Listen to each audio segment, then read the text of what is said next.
મોદી સાહેબના સમૃદ્ધ ગુજરાત, સમૃદ્ધ ગુજરાતની ગરીબ પ્રજા, ચિનુભાઈ કાથરોટિયા આપ સૌનું સ્વાગત કરું છું.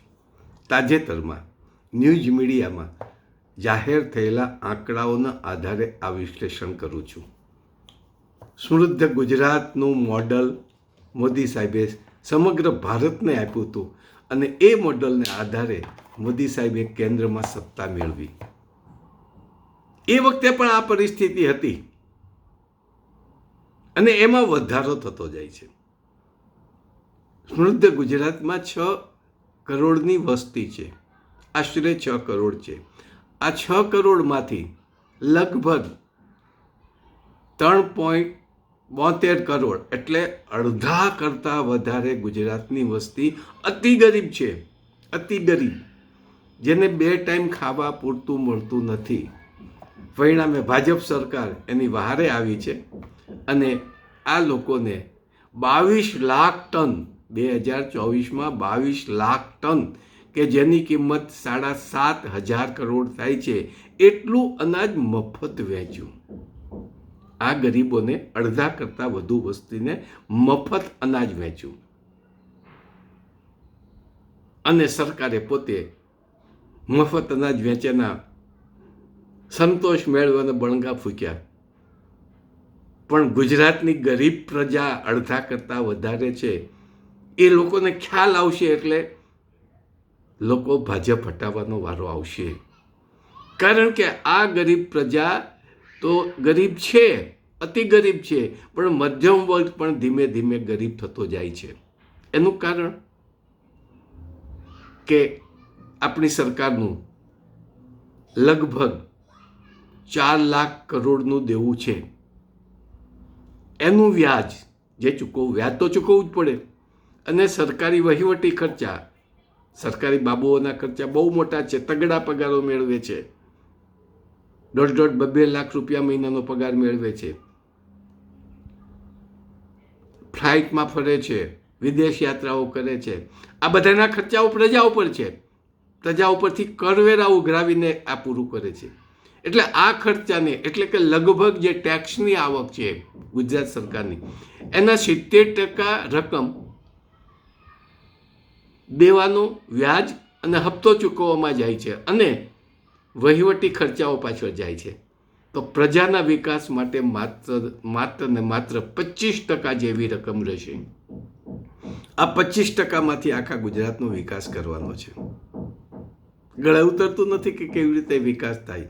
અને આપણા મુખ્યપ્રધાન એવું કહે છે ભૂપેન્દ્રભાઈ કે હજી આ દેવું ઓછું છે, હજી આપણે દેવું વધારવાની આપણી પાસે ક્ષમતા છે. એટલે 6 કરોડ જેટલું, 6 લાખ કરોડ જેટલું દેવું થાય ત્યાં સુધી વાંધો નથી. એટલે 6 લાખ કરોડના વ્યાજ ચૂકવવાના, હપ્તા ચૂકવવાના અને વહીવટી ખર્ચ ચૂકવતા લગભગ 80% રકમ ટેક્સની એની પાછળ વપરાશે. અને ટેક્સ વધશે એટલે મધ્યમ વર્ગ ગરીબ થતો જશે. એની આવક તો સ્થિર છે, આવક સ્થિર છે. સરકાર તો માત્ર ને માત્ર ફિક્સ પગારમાં જ રાખે છે. એટલે આવા સરકારી કર્મચારીઓનો પગાર પણ ફિક્સ છે. ખાનગીમાં નોકરી કરતા નોકરિયાતોનું શોષણ પણ થાય છે. એની આવકમાં વધારો થશે નહીં. તો આ મધ્યમ વર્ગ પણ ગરીબ થતો જશે. એટલે એક ગણતરી એવી પણ છે, તારણ છે, આ મારું તારણ છે કે થોડા વર્ષોમાં જો ભાજપ સરકાર આમ નામ ચાલુ રહેશે, હજીની ટર્મ ચાલુ રહેશે, આ 5 વર્ષ પૂરા કરશે, તો પણ આજે 55% લગભગ ગરીબી છે એ 65% પહોંચશે. અને બીજી કદાચ ટર્મમાં આપણી પ્રજા તો ખેલદિલવાળી છે. આપો ભાજપના મત. કેમ? તો કે મુસલમાનો સામે બચાવે છે, એટલે મુસલમાનો સામે રક્ષણ આપે છે, એટલે ભાજપને જ મત આપવો જોઈએ. આવી ખેલદિલીવાળી પ્રજા જો ફરીવાર ભાજપને છૂટશે તો પોણા ભાગનું ગુજરાત ગરીબ થઈ જશે. હવે પ્રજા તો ઠીક, આ સરકારે ખેડૂતોને પણ ભિખારી બનાવી દીધા છે, ગરીબ નહીં, ભિખારી બનાવી દીધા. કારણ કે મફત ભીખ આપણે કોને સોંપીએ?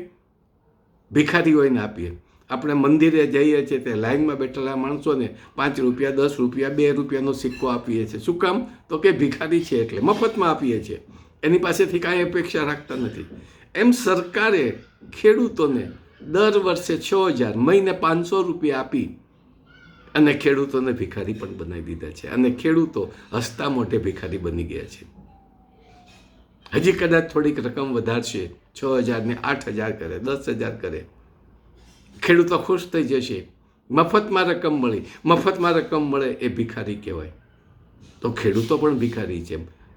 તો એની ગણતરી કહી તો આજની તારીખમાં 75% પ્રજા ગરીબ છે. શું ગુજરાતના લોકોએ આ ચાલુ રાખવું છે?